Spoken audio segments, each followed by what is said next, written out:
नमस्कार.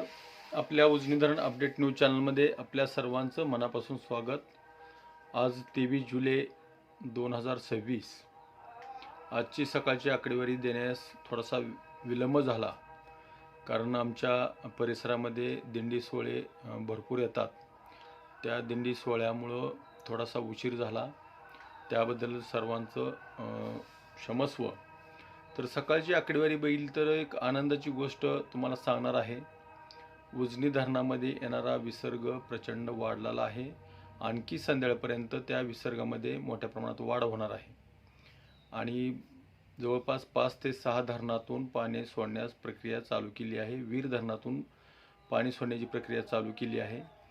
तर सकाळी उजनी धरणाची स्थिती बघितली तर कालच्यापेक्षा चांगलीच वाढलेली आहे, वाढण्यास सुरुवात झालेली आहे. एकूण पाणीसाठा हा 92.89 TMCवर गेलेला आहे आणि उपयुक्त पाणीसाठा हा 29.23 TMCवर गेलेला आहे आणि टक्केवारी ही 53.12वर थांबलेली टक्केवारी ही 54.57% गेलेली आहे. म्हणजे 1% जवळपास 1 ते 1.5% पाणी वाढलेलं आहे. दौंडच्या विसर्गामध्ये सातत्याने वाढ होते आणि इथून पुढे वाढ होत जाणार आहे.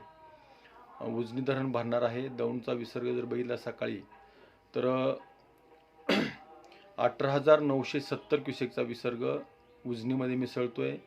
त्याचबरोबर दुसरी आनंदाची गोष्ट म्हणजे बंडगार्डनचा विसर्गामध्ये मोठ्या प्रमाणात वाढ झालेली आहे. तो सध्याला 19,830 क्युसेकचा विसर्ग दौंडच्या दिशेने येतोय. म्हणजे जवळपास संध्याकाळपर्यंत 30,000पर्यंत पाणी जाऊ शकतं आणि वरच्या धरणाच्या पाणलोट क्षेत्रामध्ये मोठ्या प्रमाणात पाऊस चालू झालेला आहे. त्यामध्ये बघितलं तर मुळशी धरणाच्या पाणलोट क्षेत्रामध्ये 250 मिलीमीटर, टेमघरमध्ये 97 मिलीमीटर, वरसगावमध्ये 70 मिलीमीटर आणि पवना धरणाच्या पाणलोट क्षेत्रामध्ये 69 मिलीमीटर एवढा पाऊस झाला आहे. पानशेतमध्ये 84, पवनामध्ये 91 आणि नाझरे धरणाच्या पाणलोट क्षेत्रामध्ये 8 मिलीमीटर एवढा पाऊस झालेला आहे. आणि वरच्या धरणाची जर आकडेवारी बघितली त्या धरणातून पाणी सोडण्यास सुरुवात झालेली आहे.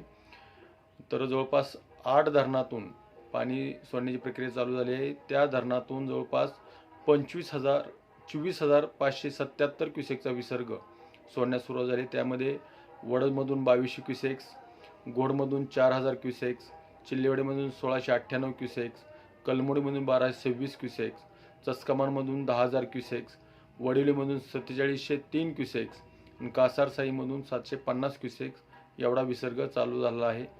आणि नीरा खोऱ्यातील धरणाची परिस्थिती बी अतिउत्तम आहे. त्या धरणातूनही पाणी सोडण्यास सुरुवात झाली आहे आणि राहिलेल्या धरणातून होणार आहे. कारण वीर धरणातून सध्याला 4,637 क्युसेकचा विसर्ग नीरा नदी पात्रामध्ये सोडण्यात आलेला आहे. म्हणजेच सध्याला पाण्याची समस्या पंढरपूरच्या खालील जे शेतकरी आहेत नदीकाठचे, त्यांचे पाण्याची समस्या सुटणार आहे. सद्यस्थितीला आपल्या जिल्ह्यात जरी रिमझिम असली तर ह्या नदीमुळं, ह्या पाण्यामुळं आपली ताण भागणार आहे. तर सकाळचा जर आकडेवारी बघितली तर उजनीतून भीमा नदीमध्ये पाणी सोडण्याची प्रक्रिया जी होती त्यामध्ये कपात करण्यात आली आहे. फक्त पॉवर हाऊसमधून 1,600 क्युसेकचा एवढा विसर्ग सध्याला चालू आहे. कालव्यामधून 2,000 क्युसेकचा विसर्ग चालू आहे. बोगद्यामधून 900 क्युसेकचा विसर्ग चालू आहे.